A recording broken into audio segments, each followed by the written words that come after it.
नमस्कार साथियों, easy math YouTube channel पर आपका स्वागत है। और रीजनिंग की अगर हम बात करें दोस्तों, तो रीजनिंग में अलग अलग टॉपिक होते हैं। और ये जो टॉपिक है आज वाला, वो है आपका वेन डायग्राम, यानी वेन आरेख वाला है दोस्तों। और ये लगभग हर परीक्षा में पूछा जाता है, जहाँ पर भी आपको रीजनिंग देखने को मिलेगी। जिस भी प्रतियोगिता परीक्षा या फिर जिस भी एग्ज़ाम में आपको रीजनिंग मिलती है, वहाँ पर ये क्वेश्चन मिलता है वेन आरेख वाला। यानी आपको किसी दो या किसी तीन चीज़ों के अंदर आपको संबंध बताने हैं कि ये किस प्रकार के वेन आरेख से प्रदर्शित होंगे। ठीक है ना, आपको संबंध वेन आरेख के जरिए बताने होते हैं। तो देखते हैं किस प्रकार हम वो संबंध बताएंगे इस वीडियो में। तो दोस्तों, पहला क्वेश्चन आपका है, वकील, अध्यापक और चाय पीने वाला। तो इन तीनों के बीच में कौन सा संबंध सही बैठता है, वो आपको वेन आरेख के जरिए दर्शाना होता है। तो देखिए, जब भी वेन आरेख का क्वेश्चन आता है दोस्तों, तो आपको सबसे पहले तो घबराने की ज़रूरत है नहीं। ठीक है, यहाँ पर दो तीन वीडियो में लेकर आऊँगा वेन आरेख से संबंधित, तो आपके सारे जो कॉन्सेप्ट हैं वो क्लियर हो जाएंगे। कोई भी आपको डाउट नहीं रहेगा इस टॉपिक के अंदर, वेन आरेख वाले के अंदर। इसके बाद रीजनिंग के अलग अलग टॉपिक है, अलग अलग वीडियो आती रहेंगी। तो वेन आरेख में जब भी क्वेश्चन दोस्तों आपको देखने को मिलेगा, जैसे कि यहाँ पर मिल गया वकील, अध्यापक और चाय पीने वाला, तो ऐसे ही क्वेश्चन मिलेंगे। तीन चीज़ें आपको दे दी जाएगी, उनके अंदर आपको संबंध ज्ञात करना है। तो दोस्तों, पहले तो वो देखना कि क्या इन तीनों चीज़ों को कोई कांटेक्ट है, यानी तीनों में क्या कोई कांटेक्ट है। तो जैसे ये हो गया वकील, अध्यापक, चाय पीने वाला। तो दोस्तों, अगर हम बात करें सिर्फ चाय पीने वाले की, तो चाय तो वकील भी पीते हैं, अध्यापक भी पीते हैं। ठीक है, तो ये तो हो गए भाई कि चाय ये दोनों में कॉमन है, चाय तो कोई भी पी सकता है।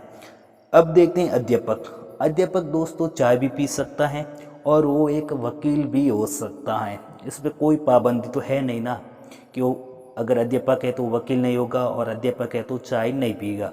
ये तो आपको भी पता है। अब बात करते हैं वकील की। तो वकील दोस्तों चाय भी पीता है। ठीक है, हाँ, 100 में से 10 लोग, 10 वकील चाय नहीं पीते हैं। इसका मतलब ये तो नहीं कि वो बाकी भी नहीं पीते हैं, कुछ तो पीते हैं। चलिए, वो संबंध हो गया। वकील कुछ अध्यापक भी हो सकते हैं, बात तो बिल्कुल सही है। यानी ये तीनों चीज़ें आपस में हैं, वो तीनों चीज़ों का संबंध है, यानी ये तीनों चीज़ें आपस में जुड़ी हुई हैं। तो यहाँ पर तीनों चीज़ें दोस्तों कहाँ पर जुड़ी है, देखिए, ये देख लीजिए दोस्तों। ये जो आपका ऑप्शन नंबर 4 है, वो आपका यहाँ पर राइट हो जाएगा। कैसे होगा, देखिए, ये तो है आपका, जैसे कि ये हो गए अध्यापक इतने, ये दोस्तों आपके क्या अध्यापक हैं, और ये हो गए आपके वकील। तो यानी कुछ अध्यापक वकील हैं और कुछ वकील अध्यापक हैं। तो यहाँ पर ये हो गए आपके चाय पीने वाले, यानी कुछ अध्यापक चाय भी पीते हैं और वकील भी है, कुछ वकील चाय भी पीते हैं और अध्यापक भी हैं, कुछ चाय पीने वाले वकील भी हैं और कुछ चाय पीने वाले क्या हैं, अध्यापक भी हैं। तो ये तीनों चीज़ें आपस में संबंध दर्शाती हैं। इसका मतलब इसका जो राइट आंसर है वो आपका ऑप्शन नंबर 4 इसका राइट आंसर हो जाएगा। अगला क्वेश्चन देखते हैं दोस्तों। और इससे पहले अगर आपने अभी तक चैनल को सब्सक्राइब नहीं किया तो आप ज़रूर से इसको एक बार ज्वाइन कर। अगला क्वेश्चन है आपका वेश्या, ये वेश्या है, ठीक है, वेश्या लिखा, वेश्या, धर्म और हिंदू।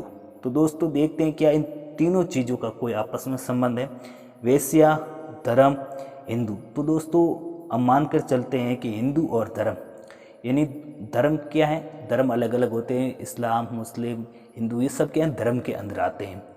और वेश्या किसके अंदर आती हैं दोस्तों, वेश्या आती हैं हिंदू के अंदर। तो ऑप्शन 3 आपका राइट होगा। कैसे कि जैसे कि ये पूरा आपका क्या है दोस्तों, अभी मैं इसका बताता हूँ आपको। ये दोस्तों क्या है आपका पूरा का पूरा, जैसे मानकर चलते हैं ये धर्म हो गया, धर्म के अंदर आता है दोस्तों हिंदू, ये हो गया आपका हिंदू, और हिंदू के अंदर आते हैं आपके वेश्या। तो ये इसका राइट आंसर हो जाएगा। ये कट करते हैं, अगला क्वेश्चन देखते हैं दोस्तों। अगला क्वेश्चन आपका विद्यार्थी, शिकारी, खिलाड़ी। तो दोस्तों वो जो हमने पहला क्वेश्चन सॉल्व किया था, ये बिल्कुल उसी तरह का। कैसे कि विद्यार्थी, यानी दोस्तों विद्यार्थी शिकारी भी हो सकता है और खिलाड़ी भी हो सकता है। ठीक है, कोई विद्यार्थी स्कूल जाता है, शाम के समय वो खेलता भी है, हो सके तो कोई शिकार भी कर लेता है। तो ये तो विद्यार्थी ये दोनों काम कर सकता है, खेल भी सकता है, शिकार भी कर सकता है। अब शिकारी, शिकारी दोस्तों खिलाड़ी भी हो सकता है, शिकार करने के बाद खेल भी सकता है, पहले भी खेल सकता है, शिकार से पहले स्कूल भी जा सकता है, तो ये भी दो काम कर सकता है। अब खिलाड़ी, तो दोस्तों जब भी आपने किसी खिलाड़ी को देखा तो वो शिकार भी तो कर सकता है, वो पढ़ाई भी तो कर सकता है। शाम के समय खेलते हैं, आपने किसी को देखा भाई हाँ ये खेल रहा है, इसका मतलब ये थोड़ी है कि ये स्कूल नहीं जाता है। तीनों चीज़ें आपस में संबंध है, इसका मतलब ऑप्शन आपका 4, ठीक है, ये आपका ऑप्शन नंबर 4 राइट हो जाएगा। यानी कुछ खिलाड़ी दोस्तों शिकारी हैं बिल्कुल, और कुछ खिलाड़ी क्या हैं, विद्यार्थी भी हैं। कुछ विद्यार्थी क्या हैं आपके, खिलाड़ी भी हैं और शिकारी भी हैं। ये तीनों चीज़ें आपस में क्या दर्शाती हैं, संबंध, तीनों का दोस्तों आपस में कॉन्टैक्ट है। अगला क्वेश्चन देखते हैं दोस्तों आपका। अगला क्वेश्चन है आपका अस्पताल, पुस्तकालय, भवन। तो दोस्तों देखते इन तीनों में क्या संबंध है। तो भवन, भवन दोस्तों हम किसे कहेंगे, कोई बड़ा हॉल है, ये भवन हो गया, ठीक है। स्कूल में हमने देखे हैं बड़े बड़े हॉल होते हैं, हमारे भवन होते हैं, उसी को हम भवन कहते हैं। तो पुस्तकालय, पुस्तकालय एक भवन है, और अस्पताल भी क्या है, अस्पताल भी एक भवन है दोस्तों। तो ये आपका राइट आंसर हो जाएगा ऑप्शन नंबर 2। कैसे, मैं अभी बताता हूँ आपको ये कैसे राइट होगा, ठीक है। तो दोस्तों ये हो गया आपका पूरा का पूरा एक भवन, बड़ा वाला ये भवन है, और भवन के अंदर आते हैं दोस्तों आपके पुस्तकालय भी भवन में ही आता है, बाहर रोड पर तो होता नहीं है, और हॉस्पिटल भी भवन में ही आता है। नहीं होगा दोस्तों, क्या पुस्तकालय आपने देखा है कभी, हॉस्पिटल के अंदर थोड़े ही होता पुस्तकालय, और पुस्तकालय के अंदर हॉस्पिटल नहीं होता है, ठीक है, ये बेसिक बात है। तो ये दोनों भवन का हिस्सा है, लेकिन है दोनों अलग। इसका मतलब ये इसमें 3 वाले में आपका जो फिट है 2 वाले में बैठता है, ठीक है। ये 2 वाले में हो गए, बड़ा वाला भवन हो गए, और जो अंदर छोटे छोटे वो आपका अस्पताल हो गए और पुस्तकालय हो गया। अगला क्वेश्चन देख रहे हैं। अगला क्वेश्चन है दोस्तों आपका क्या है, अगला क्वेश्चन है आपका गाय, मांसाहारी और शेर, इन तीनों के बीच क्या संबंध हो सकता है।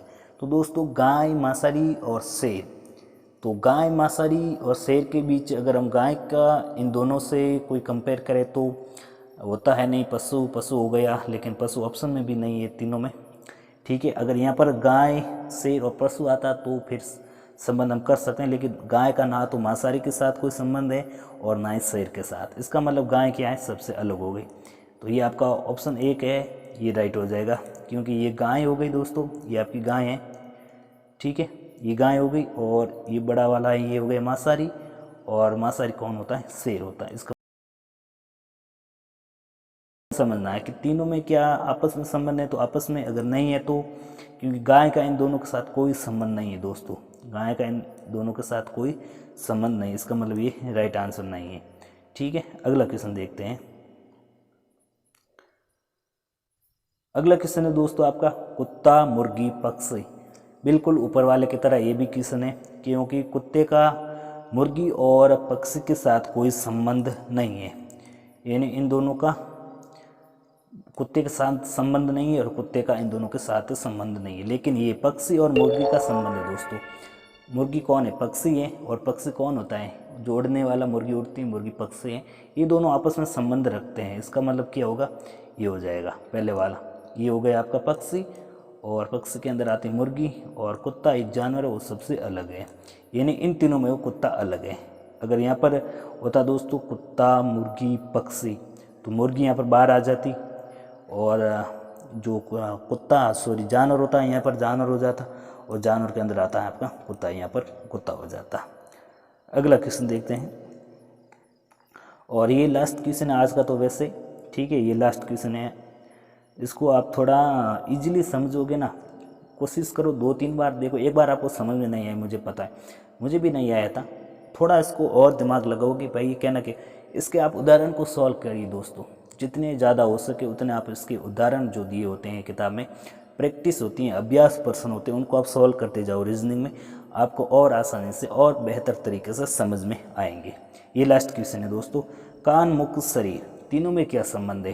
तीनों दोस्तों हम पता है इंसान की बात कर रहे हैं, ये पर कान है, मुख है, शरीर है, एक शरीर की बात हो रही है, पूरे शरीर की, शरीर के अंदर ही तो कान आता है, शरीर के अंदर ही मुख आता है, तो सब कुछ शरीर की बात कर रहा है। इसका मतलब ये हो गया आपका पूरा, एक मिनट रुकिए, ये हो गया दोस्तों आपका शरीर, बिल्कुल। और मुख, ये हो जाएगा मुख, और ये हो जाएगा आपका कान। अगर हम इसको पहले वाला ऑप्शन ए है जो दोस्तों ऑप्शन ए है, इसको अगर हम करें तो क्या ये राइट बैठता है? जैसे देख लेते हैं कि ये आपका शरीर हो गया, बिल्कुल सही है। और शरीर में आता है मुख, ये हो गया मुख। लेकिन कान क्या शरीर से दोस्तों अलग थोड़ी होता है? कान भी तो शरीर का हिस्सा होता है। इसका मतलब पहले वाला आपका क्या हो गया? पहले वाला गलत हो गया। अब तीसरे वाला देखते हैं दोस्तों। तीसरे वाला मान कर चलते हैं, ये हो गया आपका शरीर, ये हो गया आपका दूसरे नंबर वाला मुख हो गए। और तीसरे नंबर वाला अगर हम कान की बात करें तो क्या मुख के अंदर कान तो थोड़ा ही है? मुंह में कान है क्या? बिल्कुल नहीं है। मुंह के बाहर कान है, इसका मतलब ये भी गलत हो गया। ऑप्शन ये देखते हैं, ये हो गया पूरा का पूरा शरीर, और इसको हम मुख मान लेते हैं। तो क्या कुछ शरीर मुख होता है? ऐसा तो है नहीं, कुछ शरीर मुख है बाकी का शरीर है। तो कुछ वाली तो इसमें बात है ही नहीं है, इसमें तो पूरा का पूरा है। मुख यानी मुख है, शरीर यानी शरीर है, कान है यानी कान फिक्स है। तो ये आपका दूसरा ही इसका राइट आंसर बैठेगा दोस्तों। ये हो गया शरीर, बिल्कुल सही बात है। शरीर के अंदर तो आते हैं कान और मुख, शरीर के अंतर्गत ही आते हैं। शरीर के ऊपर पूरा शरीर ये है। शरीर के अंदर क्या क्या? हाथ है, पैर है, कान है, मुख है, जीभ है, गला है, सब कुछ। तो ये भी शरीर के क्या है? दो हिस्से हैं, मुख और कान। तो दोस्तों ये यहाँ लास्ट क्वेश्चन है। तो इस तरीके से आपको वैन आर्य वाले क्वेश्चन करने हैं। रटना मत दिमाग लगो, यहाँ पर लिखा हुआ है दोस्तों, रटो मत दिमाग लगो। ये दिमाग वाली बात कह रहा है यहाँ पर, रटना नहीं है, आपको दिमाग लगाओगे अपने आप आपके आंसर आएंगे। ठीक है, मैंने भी काफ़ी कोशिश की थी, उसके बाद मुझे भी समझ में आया क्या हो गया, अरे मुझे भी। और ठीक है दोस्तों, तो बस ये वीडियो यहाँ तक मैं रोक लेता हूँ, पता नहीं